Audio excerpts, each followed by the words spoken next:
ഇത് സംഭവം എന്താന്ന് വെച്ചാൽ ഈ മാസാണ്. അതായത് ഞാൻ എന്ത് പറഞ്ഞാലും കുഴപ്പമില്ല, എന്നെ സപ്പോർട്ട് ചെയ്യാൻ ആളുകളുണ്ട് എന്നുള്ളൊക്കെ ഈ തോന്നലിന്റെ പ്രശ്നമായത്. എന്തോ കുത്തി പറയുന്ന പോലെ എനിക്ക് ഫീൽ ചെയ്യുന്നുണ്ട് കേട്ടോ.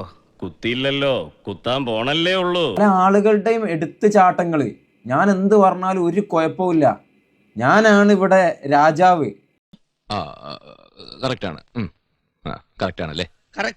അങ്ങനെ വർഷങ്ങൾക്ക് ശേഷം ഞാൻ ആൺകുട്ടിയെ കണ്ടു. ഈ കേട്ടാൽ അറയ്ക്കുന്ന വാക്കുകൾ ഇവൻ മാത്രമല്ല കേട്ടോ പറയുന്നത്. എൻ്റെ ഒരു അഭിപ്രായത്തിൽ കേരളത്തിൽ ഒരുപാട് ആളുകൾ, ഒരുപാട് ബ്ലോഗർമാര് ഗെയിമിംഗ് ചെയറും വെച്ച് മറ്റേ വലിയ ഹെഡ്സെറ്റ് ഒക്കെ വെച്ചിട്ട്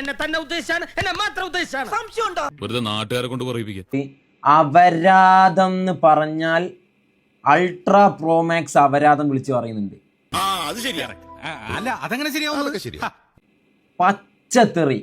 ഇത് കണ്ടിട്ട് ചെറിയ പിള്ളേര് പഠിക്കാതിരിക്കുവോ? തുറന്നു പറയുകയാണെങ്കിൽ നാട്ടുകാർക്കെല്ലാം നിങ്ങളെപ്പറ്റി വളരെ മോശം അഭിപ്രായമാണ്. അതിനെനിക്ക് നിങ്ങളോട് സഹതാപമുണ്ട്. പക്ഷേ ഇനിയെങ്കിലും എല്ലാവരെയും കൊണ്ട് അതും ഇതും പറയിക്കാതെ ഒരു നല്ല രീതിക്ക് ജീവിച്ചൂടെ? ഇവിടെ ചെറിയ കുട്ടികള്, അതായത് LKG പഠിക്കുന്ന ചെറിയ കുട്ടികളെ വായിൽ നിന്ന് ഇപ്പോഴത്തെ കാലത്ത് വരുന്നത് കേട്ട് കഴിഞ്ഞാൽ നമ്മൾ അത്ഭുതപ്പെടും. ഈശ്വര, ഇതൊക്കെ എന്റെ തലയിലാവൂലോ. അതെങ്ങനെ നിന്റെ തലയിലാവണം? പിന്നെ നീ കയറിയേക്കോ. അതിന്റെ ഒരു കുറവ് മാത്രമേ ഉള്ളൂ. എങ്ങനെയാന്ന് വെച്ചിട്ടാ, ഈ കുട്ടികൾക്ക് ഫുഡ് കഴിക്കണം എന്നുണ്ടെങ്കിലും പിന്നെ ഒന്ന് കരയാതിരിക്കണം എന്നുണ്ടെങ്കിൽ തന്നെ ഫോൺ കൊടുക്കണം. പെട്ടെന്ന് അങ്ങ് എടുത്തു കൊടുക്കും ചെയ്യും പാരൻസ്. കാരണം ആ പ്രശ്നം അങ്ങോട്ട് തീരുമല്ലോ, ആ കരച്ചിൽ അങ്ങോട്ട് നിൽക്കും, ഫോൺ അങ്ങ് കൊടുക്കും. ഇവരിതിങ്ങനെ തോണ്ടി തോണ്ടി തോണ്ടി ഇവരുടെ യൂണിവേഴ്സിലെത്തും.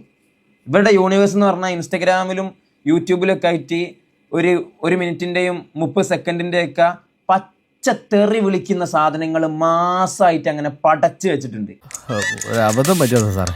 എങ്ങനെ അബദ്ധം? നന്നായി, സത്യമായിട്ട് ഞാൻ നന്നായിട്ട് ഇപ്പൊ 1-2 ആഴ്ചയായി. ഇവൻ മാത്രമല്ല, പല ആളുകളുണ്ട്. ഇവൻ മാത്രമല്ല, ഒരുപാട് ആളുകൾ കേരളത്തിലുണ്ട്. ഇവരെല്ലാത്തിനെയും കൂട്ടണം. ഭർത്താവെ, നമ്മളെ പോലീസ് ഓടിക്കുന്നാണോ തോന്നുന്നു. ചേട്ടാ, മാഫ് കരോ ഭയ്യ, ഞങ്ങൾക്ക് ഒരു അബദ്ധം പറ്റി പോയതാ.